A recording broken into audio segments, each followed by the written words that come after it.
non-commonsensical bullshit. My favorite term was woke supremacist. I love that because you made that up? No, I saw that and I thought this is brilliant. Well, somebody is a woke supremacist pretending to be all what's the word, tolerant, and they're the most intolerant sometimes. They really are. And they want to cancel people at the drop of a hat. I'm like, that's somebody's living. You're like, relax, you know? We join Bill Maher on his podcast, Club Random with Bill Maher, in this video. Bill engages in an open discussion with a very liberal Hollywood actress about how the awakened left's extreme positions are turning people away. However, true to form, Maher can't resist taking a jab at Christianity along the way. Let's watch as they dive into the conversation about just how far the left has gone in Hollywood and society. But what do you say to the person who, like, gets eaten?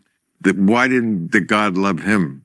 You know what I mean? Listen, what about all the people who have the shitty outcome? Oh, very good point. You know, I used to say that about the Trump assassination when people would say, Bill, don't you think that's staged? I'm like, you moron. Of course it's not staged.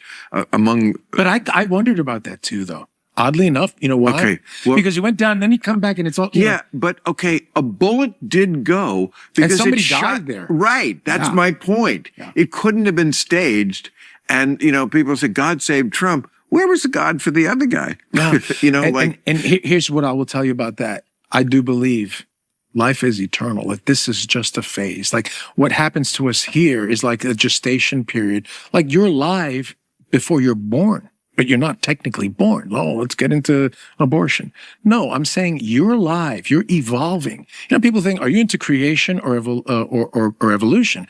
And I'm like, I don't think they're mutually exclusive. Really? I think I do. We evolve as people. Don't you? Well, creationism says the world is 6,000 years old. That's literal, yeah. But that's creationism. Yeah, but I believe we were. Again, our holy books are ill-preserved records of God-knowing men. But, you know, this is what George Bush used to say when he was president. Like, what? Well, he was trying to, it was a big issue. Should we teach creationism in school? And he would say, teach evolution and creation, teach them both. And I would say, no, stupidity is not another form of knowledge. It's just a different thing on its own. Bill Maher opens with a familiar jab at atheists, asking why God would save one person but not another, framing it as a question yet really delivering a cheap shot. This tactic mirrors a common critique of the left. Rather than seeking genuine understanding, they mock traditions, disparage religion, and position themselves as the smartest people in the room. Maher doubles down by labeling creationism as absurd, implying that Christians can't grasp his superior reasoning. Conservatives argue that moments like this highlight the need for boundaries, since when commentators like Maher control the narrative, faith is ridiculed, morality is seen as persecution, and dissent is painted as intolerance. Let's dive back and teach both. You're allowed to believe whatever you want. I may be believing. I disagree with you. I think you should teach both, and eventually you don't have, one doesn't have to, like we as human beings are extremely contradictory. Oh, well, of course. Okay. So for me, political parties, like I'm too old for parties now. I love when you said, I didn't leave the Democratic Party. The party left me. I didn't say that.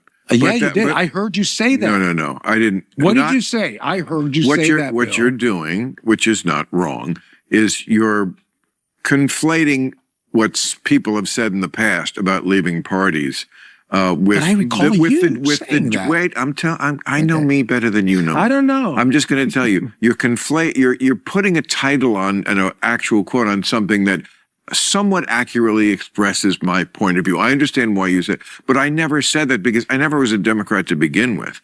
I always caucused with the Democrats, and I generally vote for them. I think always vote for them, but I always look at it and no, I'm going to actually make up my mind. They just always are less scary and insane than the Republicans.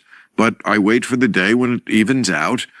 We're approaching that because they have gotten crazier, and that's a lot of what you're referencing. But I never said I left the party because I wasn't there to begin with. Well, you said something similar. Very similar. I'm telling you, you have the general feeling right, okay. But not that exact quote and not that exact feeling, because it's more than party. It's more like left and right. Yeah. The language changes, and I'm sorry, but woke got to be an eye roll. It wasn't originally, but it got to be an eye roll for every crazy, way too far left non-commonsensical bullshit. My favorite term was woke supremacist. I love that because you made that up? no, I saw that. And I thought this is brilliant. Well, Somebody is a woke supremacist pretending to be all, what's the word, tolerant. And they're the most intolerant sometimes. They really are. And it's they want to cancel people at the drop of a hat. I'm like, that's somebody's living. You're like, relax, you know? The point I was trying to make was why I've always identified with the Democratic Party, and I still identify as a liberal at heart. You know, at heart, I voted for her. You know what my definition of liberal is? Is someone who wants to change the status quo for the better. You liberate yourselves from. You know what I always say to the and conservative is someone who wants to conserve what works. This video gives a brief snapshot of Bill Maher. At first, he can come across as measured and reasonable, but critics argue that his arguments often don't hold up over time. For some viewers, it reflects a broader frustration with what they see as contradictions on the political left. Maher has said he doesn't fully identify as a Democrat, yet he also acknowledges consistently voting for and aligning with them, which adds to the mixed messaging.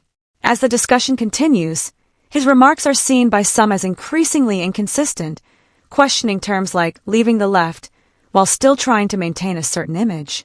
Although he criticizes more extreme or woke elements, critics say he stops short of fully examining the direction of the Democratic Party, which he has supported for much of his career. In the end, the segment highlights that tension between critique and loyalty, leaving viewers to draw. You know what I always say to the super woke? Tell me. We voted for the same person. You're just why she lost. Ooh. What? Knife? You're saying I put the knife in, right? No, but it's truth. I love to put the knife in. No, but you do. But I haven't apologize always. for it.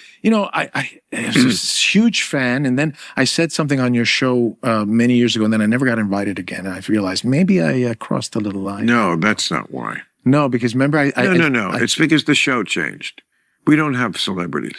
When I first did the show, is that all I am to you? No, that's like an insult. You're right, but you're right because and I will say to you, and I'm sorry, we should have had you more because you are one of the few celebrities who can like very, very credibly talk like a non-celebrity, and I mean that. I'm sorry to celebrities; they're lovely people, but thinking ain't their big thing usually, and you are a true thinker. I'll wrap this up on a constructive note.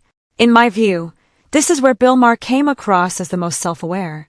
You probably noticed that, unlike my usual criticism of Hollywood figures, I wasn't attacking this actor from the clip. Instead, he seemed surprisingly reasonable compared to what we often expect from that space. Even if I don't agree with everything he said, his perspective didn't feel extreme or blindly influenced. There was at least some thought behind it. You could tell he genuinely believed what he was saying, and that counts for something. Now I'd like to hear from you. What did you think about this discussion? Drop your thoughts in the comments. Thanks for watching, and don't forget to subscribe.